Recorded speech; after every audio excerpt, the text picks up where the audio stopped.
Close your eyes and imagine standing at the edge of a great river at dawn, where the air is cool and the water glows faintly gold.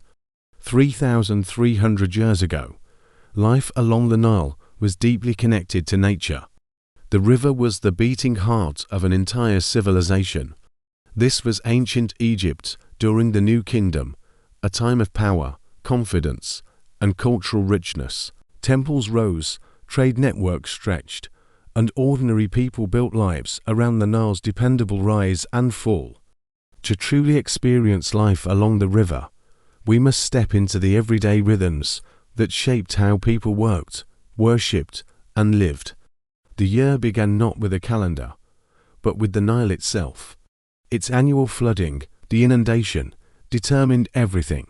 Waters deposited rich black silt, turning dry land into fertile fields. This predictable miracle made Egypt productive. Farmers welcomed the flood, watching it daily. To low meant famine, to high could destroy homes.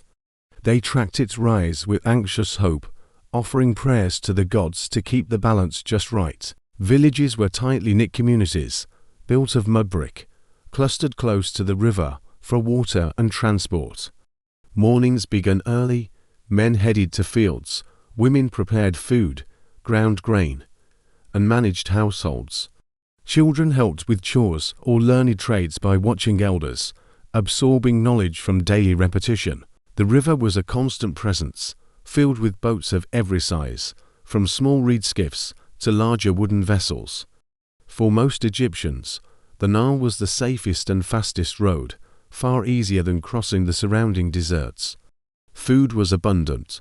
The diet was simple but nourishing, centered on bread and beer from emech wheat and barley, supplemented by vegetables, lentils, fresh fish, and occasionally meat.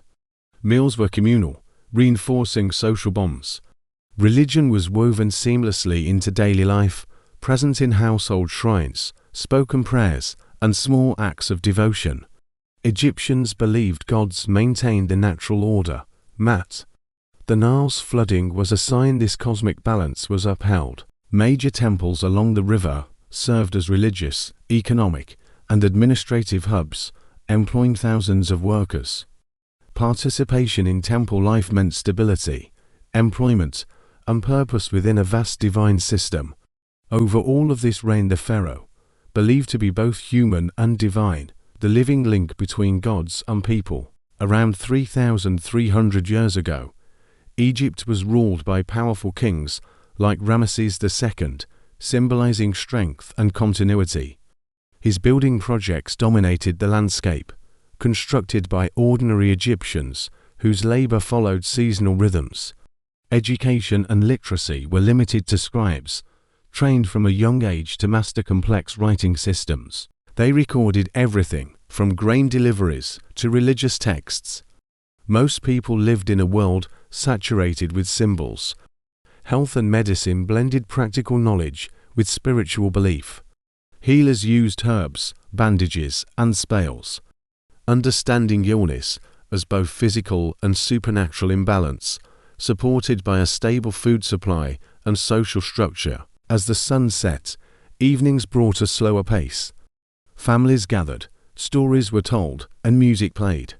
The river reflected torchlight and starlight, reminding people their lives flowed within a larger cycle of time, death, and rebirth. This world was remarkable for how deeply everyday life synchronized with nature, community, and belief, creating continuity, celebration, love, fear, death, and hope for eternity hit how people understood their lives and place in the cosmos. To live along the Nile 3,300 years ago was to believe that existence did not end at death, but simply changed its form.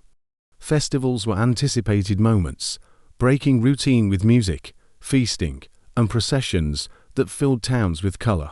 The Egyptian calendar was packed with religious celebrations honoring gods, whose well-being affected the world's stability.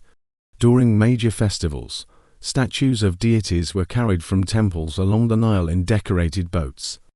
Ordinary people could see and interact with their gods, touching the sacred, offering food, and asking for protection. Clothing reflected practicality and status. Most wore lightweight linen, with men in kilts and women in close-fitting dresses. Jewelry, wigs, and cosmetics were widely used for beauty and protection. Eye makeup guarded against illness and evil. Love, marriage, and family life were deeply personal yet socially important. Women enjoyed strong legal rights, able to own property, initiate divorce, and conduct business. Marriage contracts focused on mutual support. Children were cherished, seen as blessings. Family life revolved around nurturing them into productive members of society.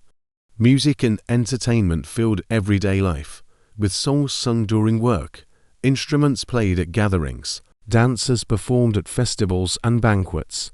Storytelling and humor played an essential role. Beneath this celebration of life flowed a constant awareness of death, not morbid, but a transition requiring preparation. Egyptians believed the soul continued its journey in the afterlife, provided proper rituals were observed. The journey after death was guided by deities like Osiris, ruler of the underworld, and Anubis, protector of the dead.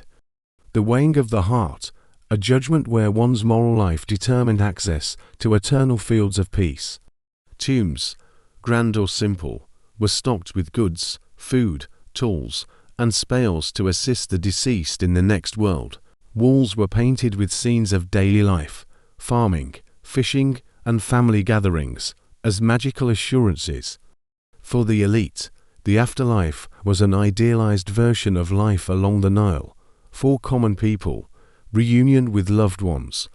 This worldview gave life along the Nile a remarkable sense of continuity.